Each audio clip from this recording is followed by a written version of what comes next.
नमस्कार दोस्तों, OCA network में आपका स्वागत है। मैं हूं ओमकार चौधरी। अगला आधा घंटा 40 मिनट हम बिहार डिस्कस करेंगे। बिहार में जो नतीजा आने वाला है, उसको लेकर के अभी से जो इकोसिस्टम है, उसने छाती पीटना शुरू कर दिया है। आरजेडी के नेता तेजस्वी यादव, मनोज झा, इसके अलावा जो इकोसिस्टम में कह रहा हूं तो राजदीप सरदेसाई से लेकर के पुण्य प्रसून वाजपेयी, सबने अलग अलग तर्क गढ़ने शुरू कर दिए हैं। और अभी तो एग्जिट पोल आए हैं, और एग्जिट पोल गलत भी होते हैं और सही भी होते हैं, मगर ये माना जाता है कि ये एक दिशा तय कर देते हैं। तो अभी से ये हाल है, ये रोना गाना शुरू कर दिया। ये क्यों नहीं मान करके चल रहे हैं कि सारे एग्जिट पोल खराब हैं और हम ही जीतेंगे।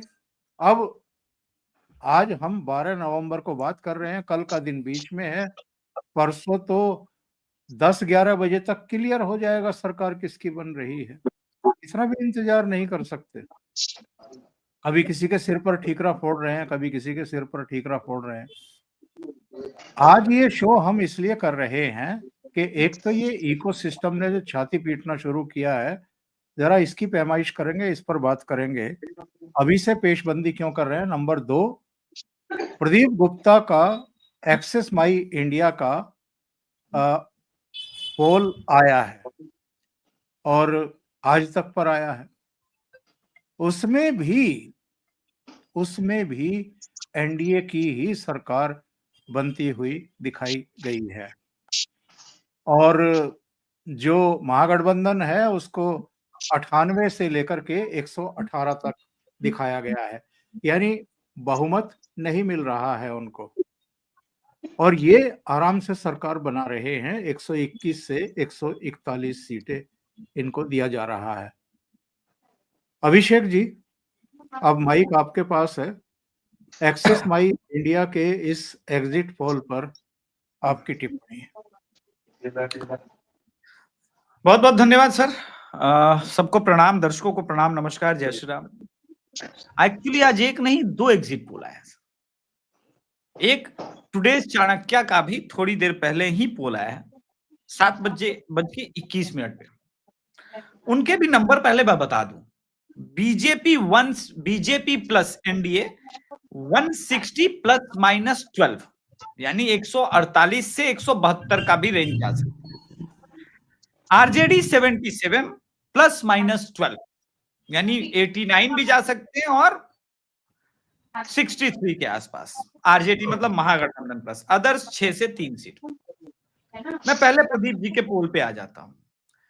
देखिए, दर्शकों को बहुत सिंप्लीफाइड वे में उनके डेटा कैसे उनके सामने गलत है, उन्होंने नंबर रखा बहुत अच्छा।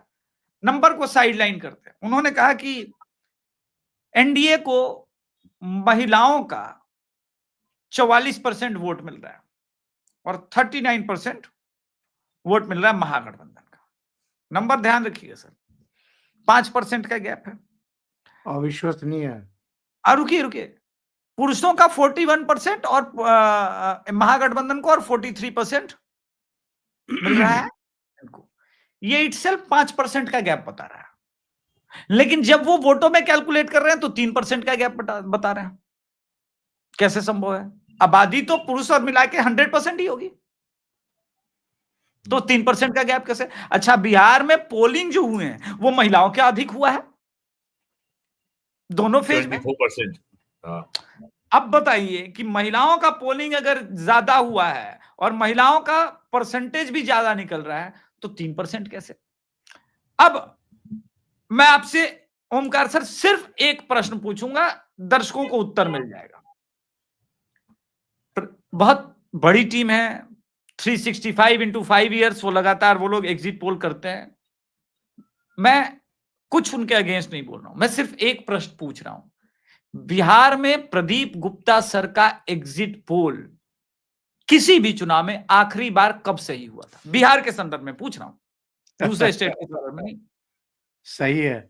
2020 का मैं दिखा देता हूं इनका। ये रहा 2020 का इनका exit poll. India Today Axis My India ये एनडीए को दे रहे थे 69 to 91 और महागठबंधन को दे रहे थे 139 to 161। और नतीजा क्या था? एनडीए को मिली थी 125 सीटें, ये दिखा रहे थे 69 से 91। महागठबंधन को मिली थी 110 सीटें, ये पहुंचा रहे थे 161 तक। जी हाँ, इनका 2015 का भी अगर संभव हो आप सर्च कर सके तो 2015 का भी दिखा दीजिए सर। 2015 में भी ये नोवेयर थे,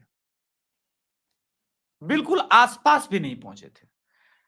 और देखिए सर, होता है, मैं खुद इस बार बिहार चुनाव नहीं करना चाह रहा था, मैंने भी सोचा क्यों रिस्क लेना है, लेकिन फिर मुझे किसी ने कहा कि इतने युवा हो क्यों डरते हो, अभी अगर रिस्क नहीं लोगे तो, अगर इस आयु में नहीं लोगे क्या होगा, तुम्हारी टीम छोटी है, मैक्सिमम फेल हो जाओगे, लेकिन प्रेडिक्ट तो करो, अपना नंबर तो दो। तो बहुत सोच समझ के कहा कि नहीं ठीक है, हम इस बार नंबर देंगे, अपना नंबर देंगे, और 143 से 162 सीटें दी है। मैं टुडेज चाणक्य के साथ क्यों जा रहा हूं, क्योंकि इन्होंने भी जो 160 का मिडवे नंबर दिया है, तो ये 12 कम होंगे तो 148 आ रहा है एनडीए, और ऊपर आएंगे तो 172। देखिए, सिर्फ एक्सिस माई इंडिया की ज्यादा हाइप बनी है, वरना 2014 में भी अगर आप देखें तो ये सही थे चाणक्य वाले, 2019 में और सटीक हुए, तो ऐसी बात नहीं है। और 2024 में दोनों गलत हुए, इनफैक्ट 2020 के चुनाव में, बिहार चुनाव में दोनों फेल हुए। लेकिन प्रदीप गुप्ता जी, हरियाणा के संदर्भ में समझना बहुत जरूरी है। हरियाणा में मात्र 90 सीट को कैलकुलेट करना था, और इन्होंने अपना एग्जिट पोल एक दिन बाद दिया, जब सबके एग्जिट पोल आ गए तब, और तब इन्होंने कांग्रेस का, कृपया अगर वो संभव हो तो वो भी दिखा दीजिएगा, 72 सीटें दे दी। यस, यानी आप नोवेयर थे। तो जनता को समझना इतना आसान नहीं है। हो सकता है मैं भी गलत हो जाऊं और वो प्रदीप गुप्ता जी सही हो जाए, लेकिन प्रदीप गुप्ता जी का इटसेल्फ जो आ रहा है मिडवे रेंज, वो 130 सीट आ रहा है, जो कि एनडीए को क्लियर कट मेजॉरिटी दे रहा है। और सभी एग्जिट पोल, उनके अलावे जितने एग्जिट पोल है, अच्छा प्रदीप गुप्ता जी और एक और जिसके बारे में बहुत बात हो रही है, न्यूज पिंच, सोशल मीडिया से निकल के आए हैं, कितना अंतर है। वो बीजेपी को प्रदीप गुप्ता 56 सीट दे रहे हैं, और न्यूज पिंच वाला बीजेपी को 85 सीट दे रहा है। एकदम टर्न अराउंड है दोनों, और दोनों ही क्लोज बता रहे हैं। वो 85 सीट दे करके एनडीए को, बीजेपी को 121 बता रहा है, और ये 56 सीट दे करके भी बात कर रहे हैं। कमाल की बात है कि वो जेडीयू को 25 सीट दे रहा है, ये जेडीयू को सबसे बड़ी पार्टी में से एक बता रहा है। मेरा मानना है, मैं पहले दिन से कह रहा हूं कि जेडीयू का गेम बहुत शानदार है। इसमें एक और टेक है, दर्शकों को टेक्निकल एस्पेक्ट समझना पड़ेगा। चिराग पासवान की पार्टी जिन सीटों पे लड़ रही है, मैं पहले ही बता दूं, उसमें से 24 सीटें इंडिया हारी थी। उन सीटों पे भी चिराग पासवान 11 से 16 चिराग पासवान की पार्टी को ये जीतते हुए सीट पे दिखा रहे हैं। ठीक है, मतलब चिराग पासवान की पार्टी बढ़ रही है ऊपर, जेडीयू बढ़ रही है, तो आपको सॉलिड लॉजिकल रीजन देना होगा कि बीजेपी अपने सीट पे नीचे क्यों आ रही है। Point number 1। And my last point, जो आपके दर्शकों को थोड़ा रिलीफ दे देगा, एनडीए के इंटरनल सर्वे का मार्क जो है वो 142 से लेके 145 श्योर शॉर्ट सीट है। बिल्कुल सही है बाबा जी।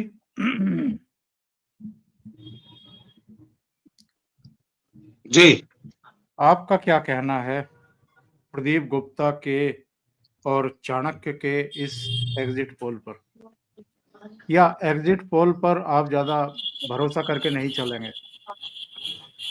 सर देखिए, जो बंद पड़ी हुई घड़ी भी जो है ना, वो दिन में 2 बार सही समय बताती है। मैं इन सबको 2012 से वॉच कर रहा हूं सर। ये सब इन्होंने एक ढर्रा पकड़ रखा है, ओपिनियन पोल वालों ने भी, एग्जिट पोल वालों ने भी, कि एक तो पब्लिक परसेप्शन जो है जो आम धारणा बनी हुई है उसी धारणा से मिलता जुलता एक पोल अपने ड्राइंग रूम में बैठ के बता दो, अपने ऑफिस में बैठ के बनाओ और निकाल दो। और इसीलिए अच्छा, ये ग्राउंड रियलिटीज पर बिल्कुल ग्राउंड पे तो जाते ही नहीं। अगर ये ग्राउंड पे जाते तो इतनी गफलत नहीं होती। सर मैं आपको कुंदरकी का एग्जांपल देता हूं।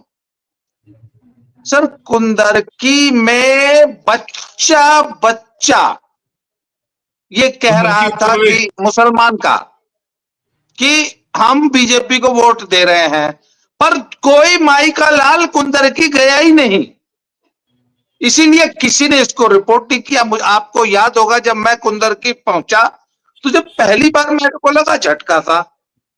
सुबह 8 बजे हम कुंदरकी पहुंच गए थे, फिर 1 से पूछा, 2 से पूछा, 5 से पूछा, 10 से पूछा, जगह जगह पूछा, अलग अलग बिरादरी में पूछा। सर एक भी मुसलमान नहीं मिला जिसने ये कहा कि हम सपा को वोट दे रहे हैं। सर दिन में 2 बजे हमने डिक्लेयर किया और मुझे अच्छी तरह याद है मैंने संजय दीक्षित जी को फोन किया था, सबसे पहला फोन। मैंने कहा जी यहाँ कुंदरकी में तो बढ़िया गजब कहानी देखने को मिल रही है। उनको भी विश्वास नहीं हुआ। सर ये ग्राउंड पे जाते ही नहीं।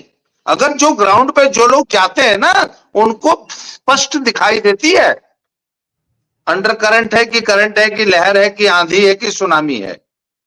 कई बार पकड़ने में गलती होती है, हरियाणा में हो रही थी लोगों को। हरियाणा में जहां देखो वहीं पे हुड्डा साहब के समर्थकों का जमावड़ा था। Everybody was telling Congress Congress Congress, पर मुझे वो दिखाई दे रहा कि नहीं, जो भाजपा के वोटर है वो भी कांग्रेस कांग्रेस कर रहे हैं। क्यों? क्योंकि चौधरी साहब के सामने बोलने की हिम्मत ही नहीं होती भाजपा के वोटर की। वो सारी बातें हैं सर। तो सर बिहार में भी ये लोग ग्राउंड पे नहीं गए हैं, नंबर 1। नंबर 2, सर हिंदुस्तान में जाति पर वोट पड़ता है, ये बहुत कड़वी सच्चाई है। और सर इस पूरे चुनाव में जातीय समीकरण जो है ना सर, वो जो जिगसॉ पजल नहीं होती, जिगसॉ पजल बोलते हैं उसको, वो सेट ही नहीं हो रही है, नंबर्स ही नहीं फीड हो पा रहे उसमें। और सर जहां तक जातीय समीकरण की बात है, एनडीए बहुत आगे दिख रहा है जातीय समीकरणों में। इसलिए मेरा ये मानना है सर कि भाजपा में हमेशा, और ये बात आज से नहीं, मैं 3 महीने से कह रहा हूं लगातार, भाजपा ये चुनाव अभियान 160 से तो शुरू करी है उसने, खत्म कहां करेगी वाकई सर कोई जज नहीं कर सकता। और मेरे को जो सबसे बड़ा है कि जब इतनी बम्पर वोटिंग हुई है ना जो, और महिलाओं ने जिस तरीके से वोट दिया है, महिलाओं का नंबर ऑफ वोट्स, महिलाओं का उत्साह, और चुनाव से पहले जो मेरा फीडबैक है कि महिलाएं अंदर अंदर, महिलाओं ने एक विस्पर कैंपेन चलाया है पूरे बिहार में, और महिलाओं ने एक दूसरे के कान में कहा है कि वोट किसको देना है। सर ये सारी चीजों पे जब मैं ध्यान देता हूं तो मैं आपको बता रहा हूं सर, 180 नहीं, अगर एनडीए 180 से ऊपर 90, 200, 260 तक भी चला जाएगा तो मुझे आश्चर्य नहीं होगा। 160 से तो मैं शुरू करूंगा गिनती, ये मेरा है। बिल्कुल सही बात आप कह रहे हैं बाबा जी। आपकी बात पे मैं एक बात कहना चाहता हूँ। जाति की बात आपने की है, कुछ कह रहे हैं चौधरी साहब? हाँ, मैं एक आंकड़ा दिखाना चाहता हूँ, उसके बाद आपको लाना चाहता हूँ। जी जी जी जी जी एक आंकड़ा देख लेते हैं। ये जरा देखिए, भास्कर में ये इंडेक्स छपा हुआ है। दैनिक भास्कर ने बीजेपी को दिखाया 72 से 82, मैट्रिज ने दिखाया 65 से 73, चाणक्य ने दिखाया 70 से 75, टिफ रिसर्च ने दिखाया 64 से 71, पोलस्ट्रेट ने दिखाया 68 से 72, पोल डायरी ने दिखाया 87 से 95, न्यूज 18 ने दिखाया 55 से 65। बस न्यूज 18 का हम कह सकते हैं कि एक्सेस माई इंडिया यानी प्रदीप गुप्ता के आसपास है, बाकी किसी ने भी 56 तो कम से कम नहीं ही दिखाया है। नहीं सर, न्यूज इंडिया का भी जो मिडवे रेंज है वो 60 है। जी उन्होंने 56 सीटें ही दी है, 55 से 56, 2 ही का ब्रेक लिया है। तो जी ये वीरेंद्र, जो मिडवे रेंज है, देखिए देखिए, मेरा ये मानना, हम लोग गुप्ता जी की चर्चा कर रहे हैं, लेकिन प्रदीप गुप्ता ने भी एनडीए को ही बहुमत दिया है। ऐसा नहीं है कि उन्होंने एनडीए को बहुमत डिनाई कर दिया है। तो अब तक एक भी सर्वे ऐसा नहीं आया है जिसने एनडीए के बहुमत का प्रेडिक्शन ना किया हो। ये पहली बार मैं देख रहा हूं कि एग्जिट पोल का जो सर्वे आ रहा है, सबने सीटों की संख्या जो है अलग अलग हो सकती है, लेकिन सबने एनडीए को स्पष्ट बहुमत का प्रेडिक्शन किया है, और प्रदीप गुप्ता ने भी यही किया है। बाबा जी जो बात कह रहे थे कि जाति के आधार पर चुनाव होता है, जाति गोलबंदी होती है, एनडीए का जाति का फ्रंट मजबूत है। एक अंतर है, जैसे महाभारत की में जो पांडवों की कथा है कि उनको सूर्य भगवान ने एक अक्षय पात्र दिया था, और ये वरदान था कि सदैव भोजन इसमें आता रहेगा, कभी इसमें भोजन का क्षय नहीं होगा, अक्षय पात्र है ये। और एक संस्था का नाम भी अक्षय पात्र है, जो स्कूली बच्चों के लिए मिड डे मील बनाती है। तो लालू यादव के लिए, आरजेडी के लिए 1990 में जब मंडल लागू हुआ था, तब लालू का नारा था भूरा बाल साफ करो, भूमिहार राजपूत ब्राह्मण लाला साफ करो। यूपी में मुलायम सिंह का नारा था भाइयों मंडल लागू हो गया है, डीएम सीएम पीएम अब तीनों अपने होंगे। तो उनके लिए जाति एक अक्षय पात्र था। तो अब इनका अक्षय और इनका जो जाति आधार पर जो गोलबंदी वो नकारात्मक थी। अपनी जाति को गोल बंद करो, दूसरी जाति के प्रति घृणा फैलाओ, एक तो ये बात थी। तो अब इनका जो जातीय अक्षय पात्र था, अब इसमें भोजन आना बंद हो रहा है। यूपी में सपा के पास, बसपा के पास, और बिहार में लालू के पास वो कमजोर हो रहा है। एनडीए का जो कास्ट कंसोलिडेशन है और जो कास्ट इक्वेशन है वो सकारात्मक है, वो किसी जाति को गाली देकर के नहीं है, ना सवर्णों को, न पिछड़ी जातियों को, न अति पिछड़ी जातियों को, न किसी अन्य वर्ग को। ये अंतर है। और एनडीए की जो जाति गोलबंदी है, जो मोबिलाइजेशन है, वो जो उनका पॉलिटिकल प्लान है, सबका साथ सबका विकास, समावेशी राजनीति, इंक्लूसिव पॉलिटिक्स, सरकारी योजनाओं का लाभ सबको irrespective of caste and religion, कोई जाति मजहब का भेद नहीं होगा। जो दीनदयाल उपाध्याय की जो इकोनॉमिक फिलॉसफी है, अंत्योदय, अंतिम व्यक्ति का उदय, यानी बॉटम अप, सबसे नीचे वाले व्यक्ति को ऊपर उठाओ। तो एनडीए का जो स्ट्रेटजी है ये है। लालू यादव की स्ट्रेटजी केवल एमवाई है, हमेशा बीजेपी को गाली देते रहो।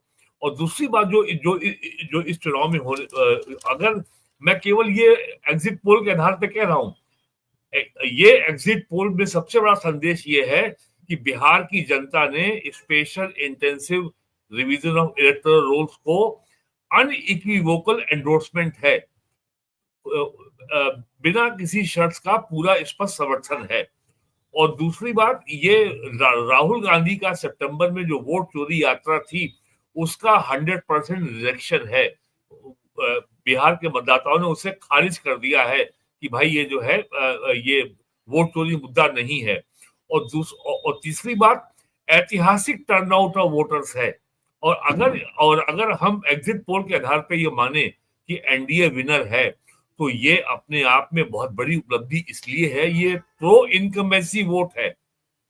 और चौथी बात ये है कि लोगों में जंगल राज के लौट के आने का जो भय है, वो एकाएक जो है एक बड़ी आबादी ऐसी वोटर की है जिसने 20 साल के पहले का, 25 साल के पहले का, 90 के दशक में 2005 तक का लालू के जंगल राज की जो भयावहता थी, उसका उनको हैंड अनुभव नहीं है। जो आज यूथ 20 साल का है या 25 साल का, उसको अनुभव नहीं है। इवन 30 साल के लोगों को भी इसका अनुभव नहीं है। लेकिन बिहार में एक बड़ी आबादी ऐसी है जिन्होंने उस दर्द को सहा है, उस दर्द को भोगा है। तो जब वो कहीं ना कहीं लोगों के दिमाग में रहा है, ये प्रो इनकम्बेंसी वोट है। और इसका अगर एग्जिट पोल सही है तो इसका स्पष्ट संदेश ये भी है कि लोग राज्य से पहली चीज चाहते हैं सुरक्षा, लॉ एंड ऑर्डर। और जिस तरीके से तेजस्वी यादव ने कहा कि हम शराबबंदी की पॉलिसी को रिव्यू करेंगे, इसको महिलाओं ने पसंद नहीं किया। बिहार में शराब की स्मगलिंग होती है, शराब मिलती है, पहले से महंगी मिलती है, ये सच्चाई है। लेकिन बहुत बड़े आबादी से अब से शराब उनकी पहुंच के बाहर हो गई है। बिहार का जो पिछले 5 साल का जो माइक्रो फाइनेंस का डाटा है, उनकी रिकवरी बहुत इंप्रूव हुई है, डोमेस्टिक वायलेंस कम हुई है, महिलाओं जी की जी आर्थिक स्वावलंबीपन उनका बढ़ा है। ये सारे संदेश जो हैं, मैं कह रहा हूँ एग्जिट पोल के आधार पर। तो जी इसको कहीं भी कांग्रेस ने और आरजेडी ने अकाउंट फॉर नहीं किया था, जो ये एग्जिट पोल में ये चीजें सामने आ रही है। जी सही है भट्ट साहब। धीरेन जी का स्वागत कर लेते हैं। धीरेन जी, बहुत स्वागत है। नमस्कार सर। नमस्कार। धीरेन आप जी के सभी पास जाएं। पैनल जी, के सभी धीरेन जी के पास जाएं, उससे पहले अभिषेक जी कुछ कहना चाह रहे थे। अभिषेक जी, एक पॉइंट ऐड करेंगे। अभी डोमेस्टिक वायलेंस की बात कर रहे थे, एक वीडियो बहुत तेजी से पॉपुलर हुआ जिसमें वो अपनी महिला को, अपने घर की महिला को इसलिए मार रहा है क्योंकि वो बोल रही है कि वो नीतीश कुमार को वोट करेगी, वो आरजेडी का कोर वोटर है। देखिए सर, हम जब महिलाओं से बात करते हैं तो मुझे नहीं पता, इसमें क्लियर उन्होंने सैंपल साइज नहीं दिया कि उन्होंने कितनी गांव की महिलाओं से बात की है। देखिए, गांव की महिलाओं का एक, अगर आपको ऑनेस्ट फीडबैक लेना है तो गांव में मिलेगा ही नहीं। वो पुरुषों के सामने जो कहेंगे कि जो बताएंगे हम दे देंगे, कोई दिक्कत नहीं है। बाजार में गरीब महिलाओं के पास जाइए जो कुछ बेच रही हैं, वहां उनसे पूछिए, तब आपको पता चलेगा कि एक्चुअल फीडबैक क्या है। मैंने ऐसे कई वीडियोस डाले हैं अपने भी चैनल पर जहां पर मैं रैंडम महिलाओं से जाकर के मैंने पूछा कि किसको वोट कीजिएगा, तो कह रही है जो जीता है उसी को जिताएंगे, वो मेरे लिए बहुत किया है। एक जो सार है, जो नीतीश कुमार पे विश्वास है। अब आपके पास एक कोई अच्छा प्रोडक्ट नीतीश कुमार से हो तो आप सेल करके बताइए। तो एक तो दारू ही खुलवा रहे थे, वो एंटी महिला स्टेटमेंट पहले से हो गया जनसुराज का, वो प्रोडक्ट सेल नहीं हुआ। और अगर आप आरजेडी की सभाओं को कवर करेंगे तो तमाम भीड़ और कार्यकर्ताओं की भी भीड़ जुटाने के बाद में 10% ही महिलाएं हैं। ये रियलिटी है। धीरेन्द्र सर इसको कंफर्म कर देंगे। तो जी जी अभी मैं धीरेन्द्र सर के शो में था तो मैं वही बोल रहा था कि महिला और पुरुष का डेटा बहुत अच्छा, धीरेन्द्र सर आपको और समझा देंगे। जो डेटा है वो मैच नहीं कर रहा है लोगों का, इस पे हमको ज्यादा फोकस्ड होने की जरूरत। लेकिन कंजर्वेटिव और जो भी नंबर है, मेरा ये मानना है कि जिस तरफ ये चुनाव गया है, एक मुद्दा विहीन चुनाव, मैं कतई नहीं मानता कि ये क्लोज फाइट वाला चुनाव है, इस तरफ या उस तरफ। एक पल के लिए हम ये भी मान ले कि अगर राजद की सरकार बननी होगी तो राजद भी 122 की सरकार नहीं बनाएगा, वो भी 135-40 की ही सरकार बनाएगा। अगर, मैं नहीं मान रहा, मैं किसी भी तरह से नहीं कह रहा हूं कि उनकी सरकार बन रही, मैं ये कह रहा हूं, लेकिन एनडीए सरकार बनाएगा। तो जैसे बाबा तो 160 का नंबर दे रहे थे, मैं मान रहा हूं कि 140-45 के ऊपर से ही नंबर शुरू होना, वो जहां जाके रुके। जी सही है धीरेन जी। जो भी आपके आंकड़े हैं वो तो हम सुनेंगे ही। इसके अलावा मैं जरा 2 ऑडियो प्ले कर रहा हूं, उस पर भी आपकी टिप्पणी चाहूंगा। दोनों तेजस्वी यादव की हैं, सुन लेते हैं, उसके बाद फिर आपकी प्रतिक्रिया लेंगे। वोट चोरी रोकेंगे और लोकतंत्र की रक्षा करेंगे, चाहे जो कुर्बानी देना पड़ेगा। इस बार काउंटिंग में बेईमानी नहीं होने दिया जाए। हमारे लोग सजग हैं, डटे हुए हैं। एक एक वोट जब तक पोल नहीं बढ़ा, लोग जो है बूथों पर और बौखलाहट खेलने में भारी थी। इसलिए हम लोग जो लोकतंत्र की जननी जो बिहार लोकतंत्र की जननी है और लोकतंत्र को यहाँ से मिलने हम लोग ये सर्वे, देखिए हम ना सर्वे में खुशफहमी में रहते हैं ना गलत फहमी में रहते हैं। ये सर्वे जो है केवल मनोवैज्ञानिक तौर पे साइकोलॉजिकल, जितने अधिकारी चुनाव में लगे हुए हैं उनके दबाव में जो है ये सर्वेस लाए गए। पहले भी आप लोग दिखाते थे कि मुख्यमंत्री का चेहरा पसंद किसे करती है बिहार की जनता, तो 16, 17, 18% से ऊपर नीतीश जी नहीं उठ पाए। और वहां तो इस बार एनडीए में घोषणा भी नहीं हुई कि आधिकारिक रूप से सीएम का चेहरा कौन होगा। अगर आप देखें तो ये वही गोदी मीडिया है जिन लोगों ने सर्वे दिखाया जो पाकिस्तान में इस्लामाबाद, लाहौर, कराची को कब्जा दिया था। ये उन्हीं का सर्वे है। और एसआईआर के दिनों घुसपैठियों को घुसा दिया था बिहार में। ये वही गोदी मीडिया जो है प्रोपेगेंडा मोदी जी की एजेंसी द्वारा ये अधिकारियों पे दबाव को लेकर के काउंटिंग के दिन एक मानसिक तौर पे लोगों का दबाव बना रहे, इसलिए ये पूरा जो है सर्वे जो है कराया गया है। अब बात कीजिए जी धीरेन्द्र।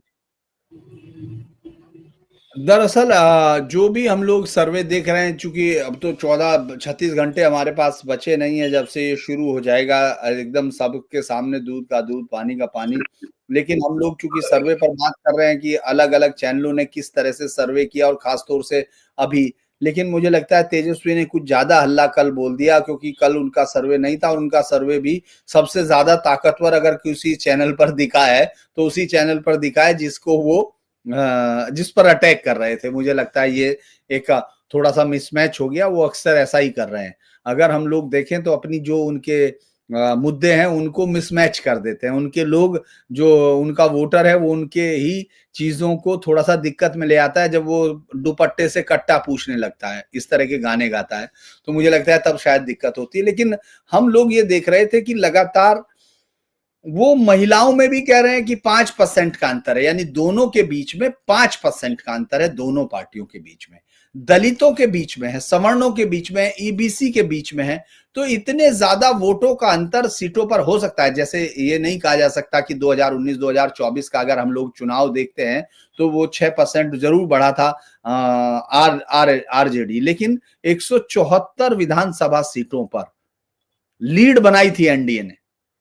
तो आप अगर ये 2024 के लगभग यही गठबंधन है, गठबंधन में कोई बहुत चेंज नहीं हुआ। लोग, बहुत सारे लोग उस समय कह रहे थे कि इधर से उधर जाने के बाद थोड़ा परफॉर्मेंस, लेकिन आपको ये हम लोग बहुत आश्चर्य अगर न करें नीतीश कुमार के प्रदर्शन पर, क्योंकि 2024 के पूरे परफॉर्मेंस में उन लोगों ने 12 सीटें जीती थी।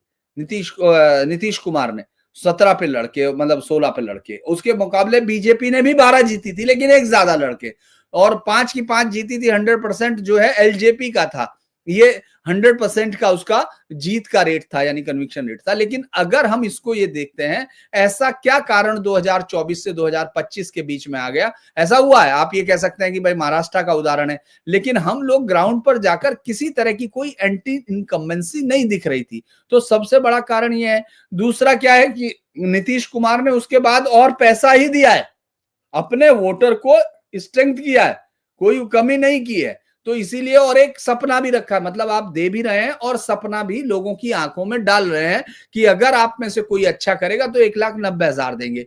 तो आप ये देखिए कि वोट का परसेंटेज बढ़ा है। तो अब मुझे ये बताइए, जो मेरी समझ में नहीं आया, कि अगर वो वोट का परसेंटेज महिलाओं का बढ़ा है, चूंकि वो तो कह दिया चुनाव आयोग ने कि वो उनका बढ़ा है, तो अगर वो मतलब अंतर है, ज्यादा वोट उनका है, तो अगर उनका ज्यादा वोट है तो कौन ये कहने जाएगा कि जो तुमने 10,000 दिए वो वाहियात है, 1,90,000 हमको नहीं चाहिए, और हम तेजस्वी के उस प्लान पर यकीन करते हैं जिस पर इस दुनिया का कोई भी अर्थशास्त्री उसकी तरफ सोचता नहीं है और उसको खटा के सकता है कि हर घर में नौकरी कैसे दी जाएगी।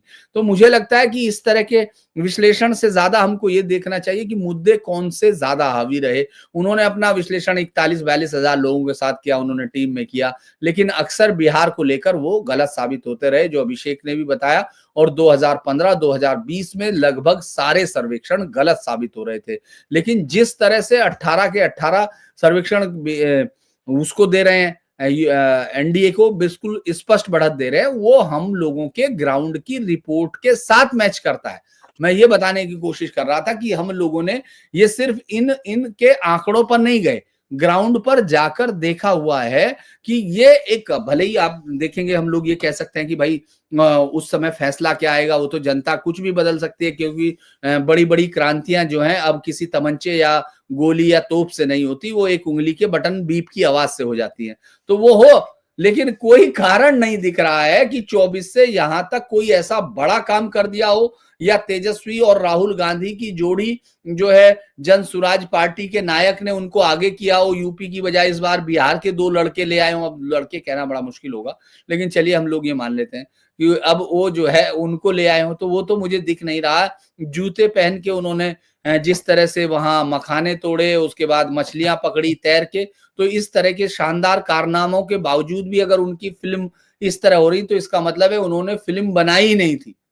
उन्होंने कुछ शूट किया, ना एडिट कराया, ना कुछ कराया, तो वो फिल्म बनी नहीं है, ना स्क्रिप्ट थी, ना फिल्म थी। तो मुझे नहीं लगता कि कोई उस ग्राउंड पर है। आज की डेट में हम ये देख रहे हैं कि जो जनता का मूड है, जिस तरह हमने ग्राउंड पे देखा था, वो एनडीए को क्लियर कट बढ़त देता है।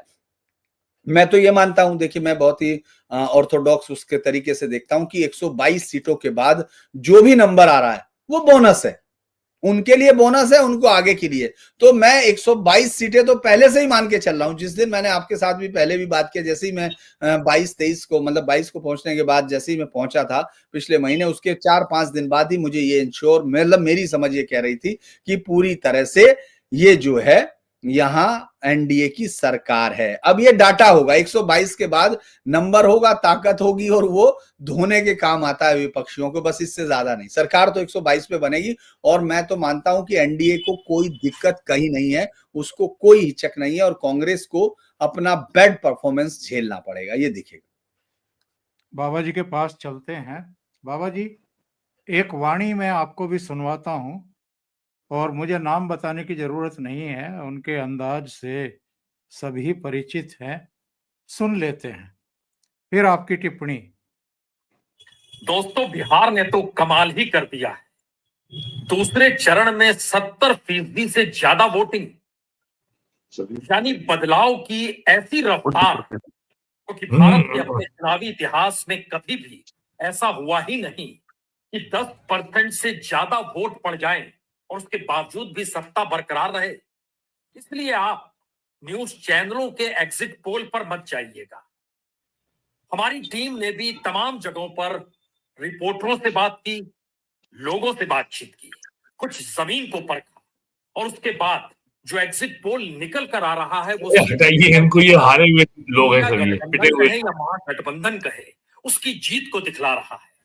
पहले फेज में 121 सीटों पर वोटिंग हुई थी, जिसमें 40 से 48 सीट ही एनडीए के पक्ष में है, जबकि 72 से 80 सीट महागठबंधन के पक्ष में। और आज जो वोटिंग हुई 122 सीटों पर, उसमें 58 से 66 सीट महागठबंधन के पक्ष में है, जबकि 45 से 54 सीट एनडीए के पक्ष में। यानी आंकड़ों को अगर आप मिला दीजिएगा तो कुछ इस तरीके से समझिए कि बिहार में चुनावी रिजल्ट इस एग्जिट पोल के जरिए महागठबंधन को 146 तक सीटें मिल सकती है, और कम से कम 130 यानी 243 सीटों में बहुमत का आंकड़ा 122 का है। तो महागठबंधन 130 से 146 सीट तक जीत सकता है, और दूसरी तरफ एनडीए, उसका आंकड़ा कम से कम होगा तो 85 सीटों का होगा, और ज्यादा से ज्यादा होगा तो वह 102 सीटों का होगा। तो इतिहास बन रहा है, आप उसमें शामिल हो जाइए। बाबा जी के पास जाने से पहले बस छोटी छोटी टिप्पणी, आपने 2 उन विद्वानों से जो वहां टहल रहे थे, कहीं ये आपको टकराए क्या पुण्य प्रसून वाजपेयी, अभिषेक जी और धीरेन्द्र जी, आपको कहीं दिखाई दिया?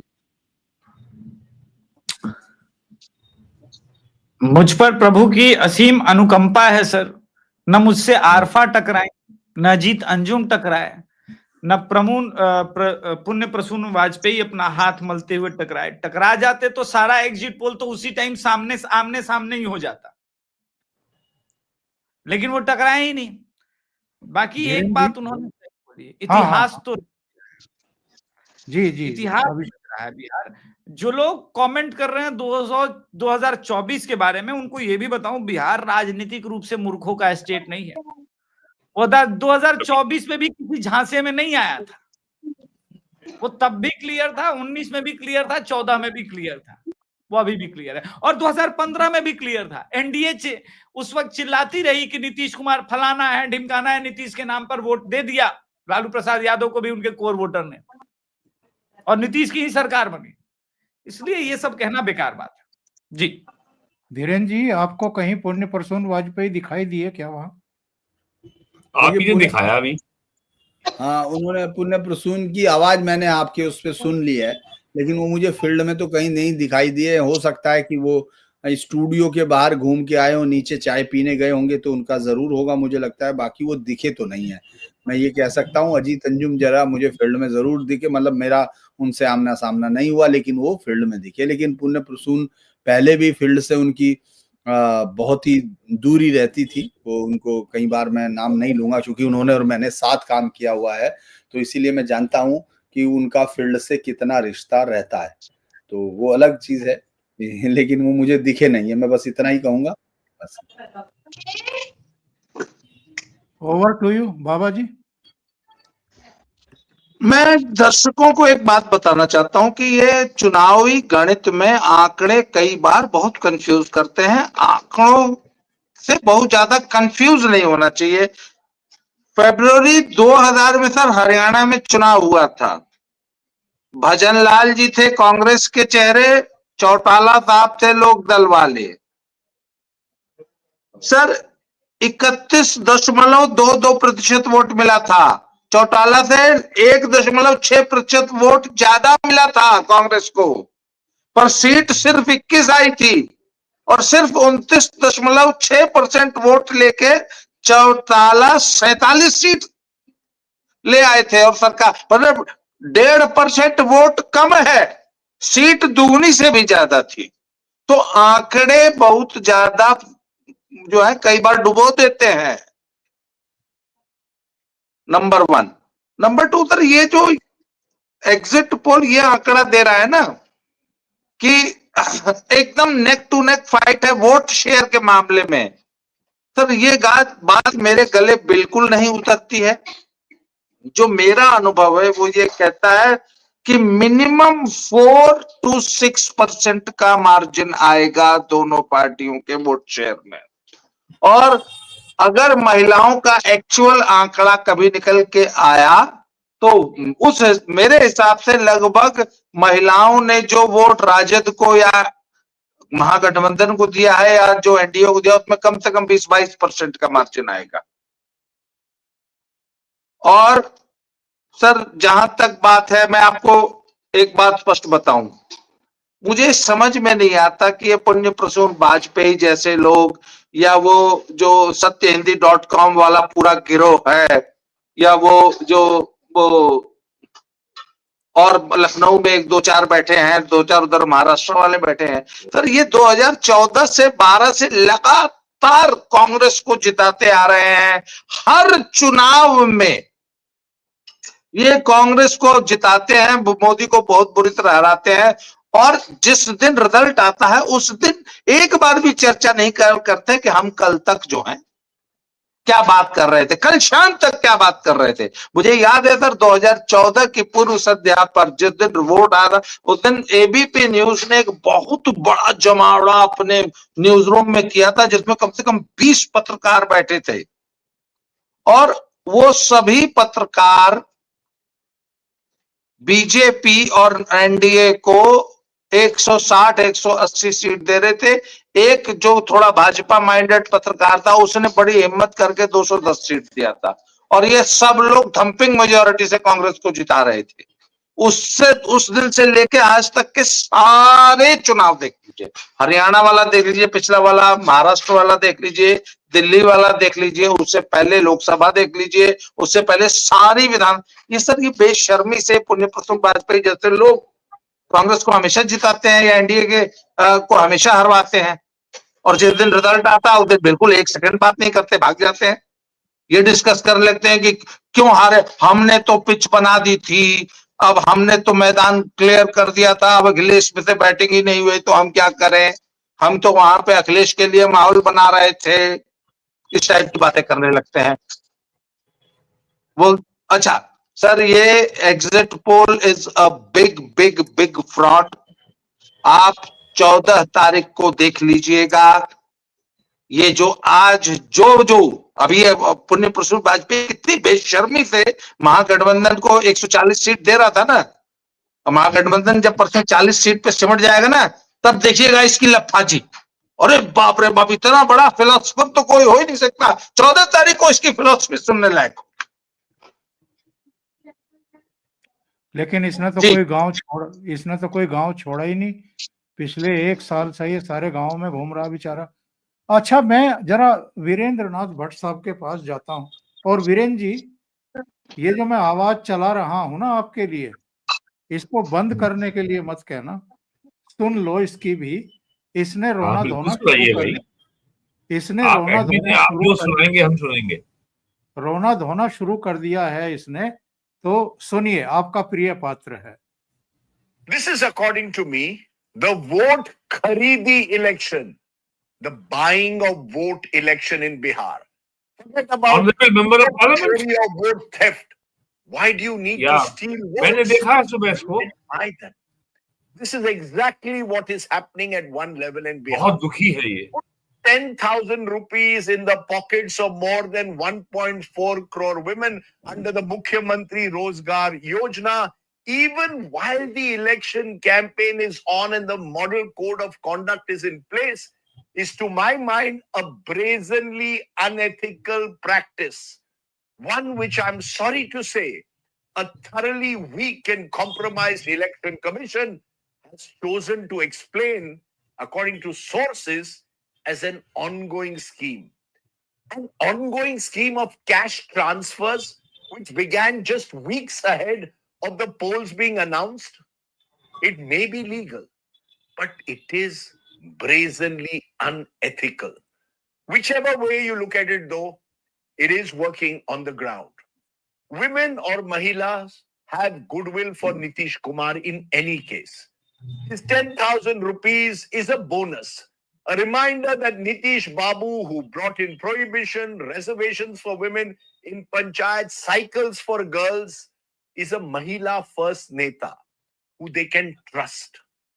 Which is why, if the woman voter turnout is higher than that of men at the conclusion of this election, then trust me, this election is more or less done and dusted. This is, according to me, the vote. अभी इनको अप्रैल 2026 में फिर यही बात कहनी पड़ेगी, जब बंगाल का चुनाव होगा, जहां से इनकी पत्नी राज्यसभा की सांसद है।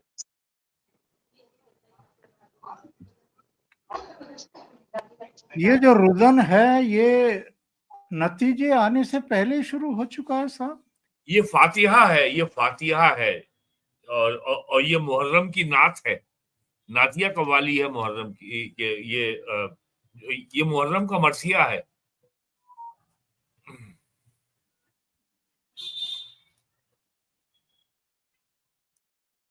चौदह के सर बाद मैं एक बात, जी बाबा जी।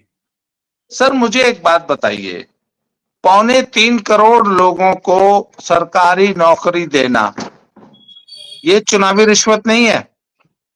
घोषणा करना, जीविका दीदियों को 30,000 रुपए महीने की नौकरी देना, ये चुनावी रिश्वत नहीं है? और एक चीज, ये लोग जो आज ये रो रहे हैं, इस देश में शराब बांटना, कैश पैसा बांटना, साड़ियां बांटना, ये किसने शुरू किया? अभी कुछ दिन पहले पप्पू यादव सरेआम अपनी गाड़ी से 500-500 के नोट बांट रहा था। वो चुनावी रिश्वत नहीं थी। 1960-70 में जब कांग्रेसी जो है शराब पिलाया करते थे और लोगों के वोट ले लिया करते थे, वो चुनावी रिश्वत नहीं थी। मैंने कहा कि आज भारतीय लोकतंत्र की जितनी बुराइयां हैं वो सब कांग्रेस की दी हुई हैं। क्या इन पत्रकारों को ये पता है? वो नेहरू का वो दिन भूल गए जब उन्होंने कहा था डीएम को कि जीता जीता है चुनाव जो है हरवाया था उसको, किसको? मौलाना को जितवाया था, जबकि वो चुनाव हार चुके थे। जी वो रामपुर से जी वो क्या था? और 1950 में मैंने पता नहीं किसका वक्तव्य सुना था कि 1950 में ही बूथ कैप्चरिंग शुरू हो गई थी और लोगों को वोट डालने के लिए नहीं आने दिया गया था बूथों पे। 1950 में जब देश का पहला इलेक्शन हुआ था, वो नेहरू ने बूथ कैप्चरिंग कराई थी। क्या आज तक इन पत्रकारों की कभी जुबान कांग्रेस की इन मेल प्रैक्टिसेस पे खुली? जब चोरों, गुंडों, बदमाशों को और वो हवाई जहाज के अपहरणकर्ताओं को टिकट देख के पहले एमएलए बनाना फिर मंत्री बनाने का जो काम किया था इंदिरा गांधी ने, उस पे इन लोग की एक बार भी जुबान खुली? ये चोरों, गुंडों, बदमाशों के पहले बूथ कैप्चरिंग कराना, उसके बाद उनको जो है वो खुद नेता बन गए और जितने माफिया थे वो सभी माननीय हो गए। ये कांग्रेस की देन है। इस पे कभी इन पत्रकारों ने एक शब्द बोला? तो सर बात यह ना कि जो गेम तुमने शुरू की थी, भाजपा ने उस गेम में मास्टरी हासिल कर ली है। इन्हीं के दाव से इनको पटक दिया चुनावी मैदान में। जी अभिषेक जी, तलाक 14 तारीख को ही हो जाएगा या उसके बाद होगा?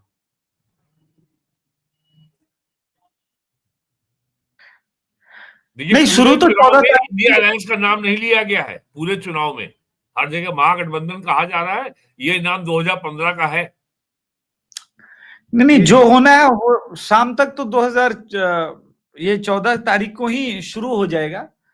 और उसके बाद अब आप देखिए, अभी कांग्रेस ने हमारे मित्र अजीत झा का एक फोटो ट्वीट कर दिया है कि हरियाणा चुनाव, दिल्ली चुनाव, एक्चुअली ये स्टिंग किया ही गया था इसलिए कि एसआईआर जरूरी क्यों है, कि आदमी अलग अलग जगहों पर वोटर आईडी कार्ड एक ही आदमी बनवा सकता है।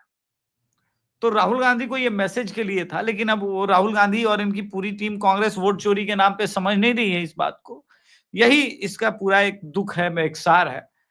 मेरा मानना है सर कि अब क्या कहा जाए, अब वेट कर लेते हैं 14 तारीख तक का वेट कर लेते हैं।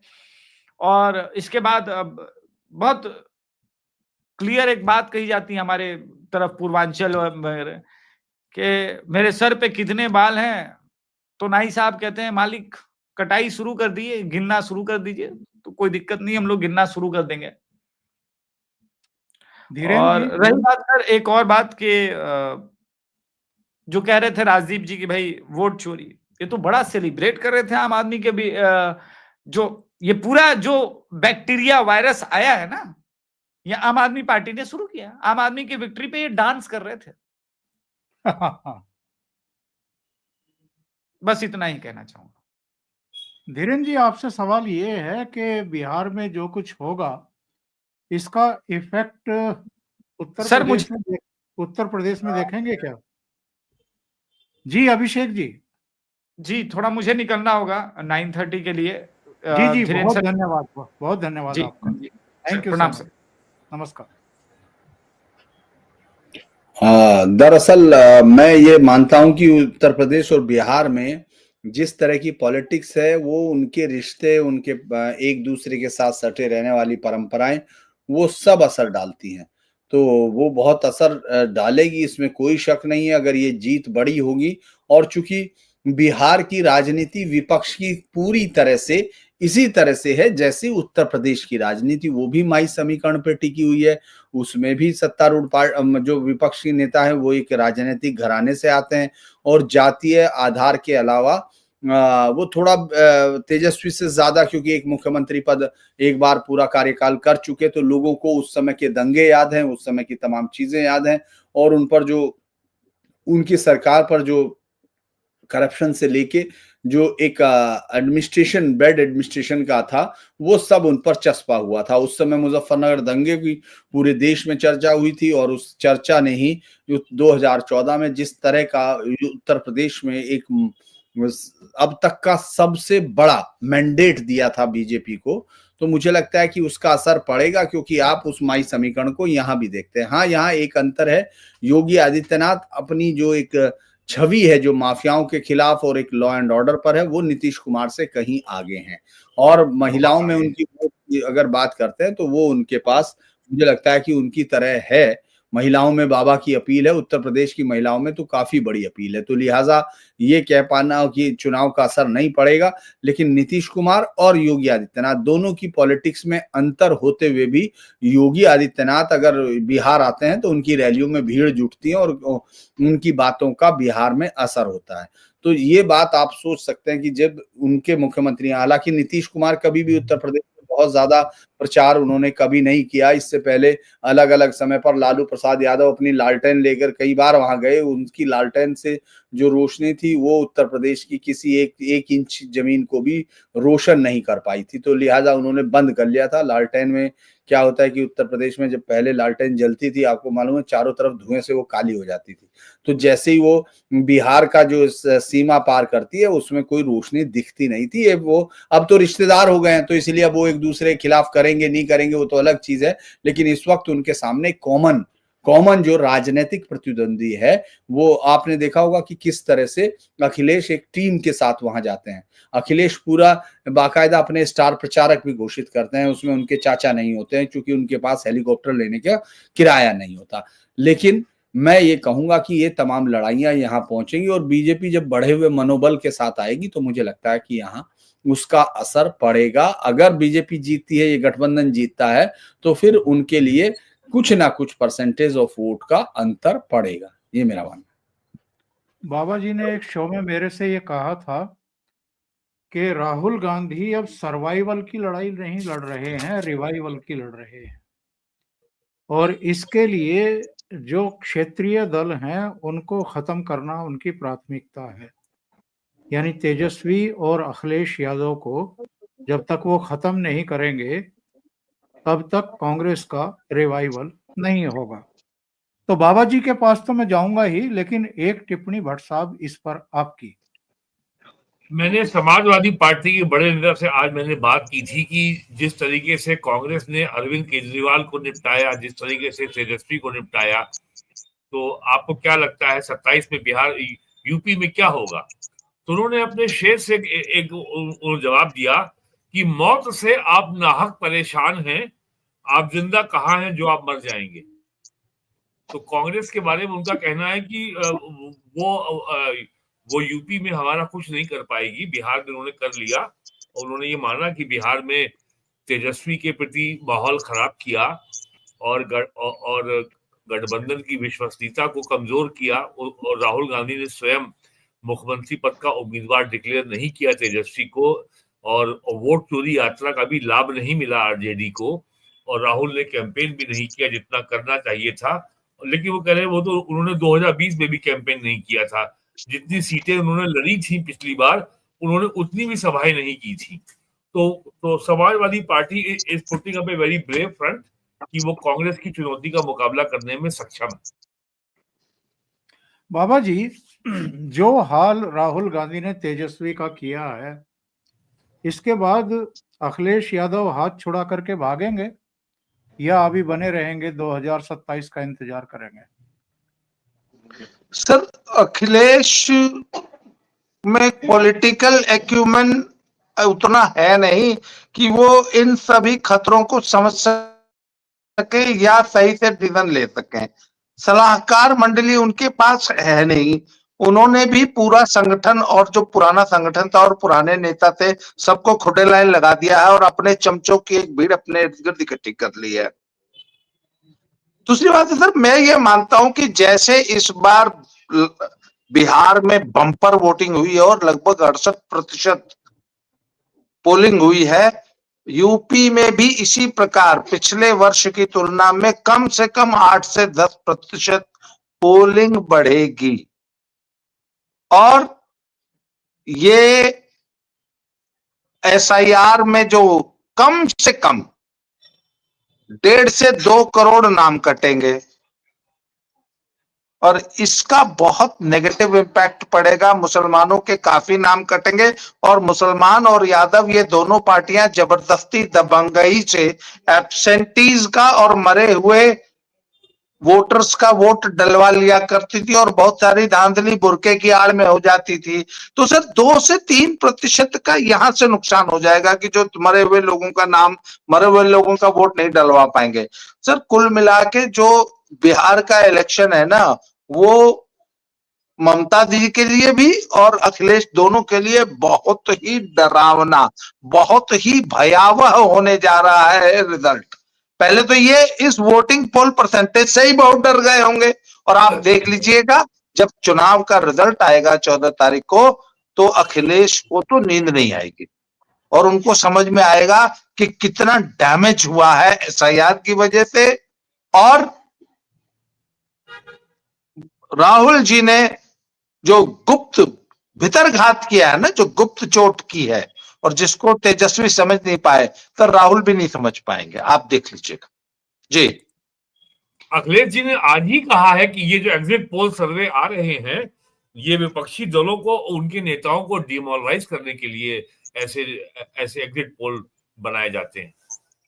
सर मैं एक लाइन जोड़ दूं सर, हरियाणा का चुनाव हारना इंडिया अलायंस के लिए इससे बड़ी डिमोरलाइजिंग खबर। भाई महाराष्ट्र का तो कुछ आभास था, फिर भी भाई लोकसभा की तुलना में बहुत ही अप्रत्याशित रिजल्ट था, पर हरियाणा तो पूरी तरह हारा हुआ चुनाव बीजेपी ने जीत लिया ना सर। तो जब सर इतना आप वो हो जाते हैं, इस कदर आप संगठन और इतना क्या चुनावी रणनीति थी सर हरियाणा की, वो वाकई काबिल तारीफ है। तो उससे पता लगता है संगठन। और मुझे याद है सर संघ ने क्या काम किया था हरियाणा में भी और महाराष्ट्र में भी। तो सर ये सब चीजें अखिलेश को डराने के लिए पर्याप्त है जी। धीरेन जी, आप कुछ जोड़ना चाहते हैं इसमें? आप म्यूट हैं आप। मैं सिर्फ इतना ही कहूंगा कि कांग्रेस को अभी तक अपने मुद्दों की समझ या पहचान और उनके पास एक थिंक टैंक जो बनने की कोई उम्मीद थी, वो मुझे लगता है खत्म हो रही है। हालांकि 99 सीटों के साथ उन्होंने अपने आप को ये जरूर किया, रिवाइव किया, लेकिन उनके साथ एक और दिक्कत आ गई कि वो अपना पहाड़ा भूल गए और वो 99 सीट को 240 से ज्यादा मानने लगे, क्योंकि उनको लग रहा है कि जब तक ये इकाई में नहीं आएगी सीटें, तब तक कांग्रेस जो है जीत हासिल नहीं करेगी। तो राहुल गांधी इस कठिन लक्ष्य पे लगे हुए हैं और मुझे उम्मीद है कि एक दिन वो उसको दाही से नीचे लाकर अपनी विजय घोष को जरूर करेंगे। बहुत बहुत धन्यवाद बाबा जी आपका, वीरेन जी आपका, धीरेन जी आपका। अभिषेक जी अभी नहीं है, लेकिन उनका भी बहुत धन्यवाद, वो अपने कार्यक्रम के लिए चले गए हैं। दर्शकों से एक अनुरोध है, आपको अगर ये डिस्कशन अच्छा लगा है तो लाइक करना ना भूलें, अपना कमेंट जरूर दें, इस वीडियो को शेयर करें, फॉरवर्ड करें ग्रुप्स में अपने मित्रों में, और अभी तक अगर आपने ये चैनल सब्सक्राइब नहीं किया है तो सब्सक्राइब जरूर कर लें। साथ में लगे बेल आइकॉन को दबा दें, उसमें भी ऑल वाला बटन दबाएं ताकि आगे आने वाले सभी वीडियो के नोटिफिकेशन समय से आपको मिलते रहें। एक और अनुरोध, बाबा जी के 2 चैनल हैं, स्लो जिंदगी और बाबा की खरी खोटी। धीरेन्द्र पुंडीर जी का चैनल है धीरेन्द्र पुंडीर न्यूज पॉइंट, उनको भी सहयोग करें और उनके चैनल को सब्सक्राइब करें। बहुत बहुत धन्यवाद सभी का जुड़ने के लिए। Thank you so much. जय श्री राम। जय श्री राम।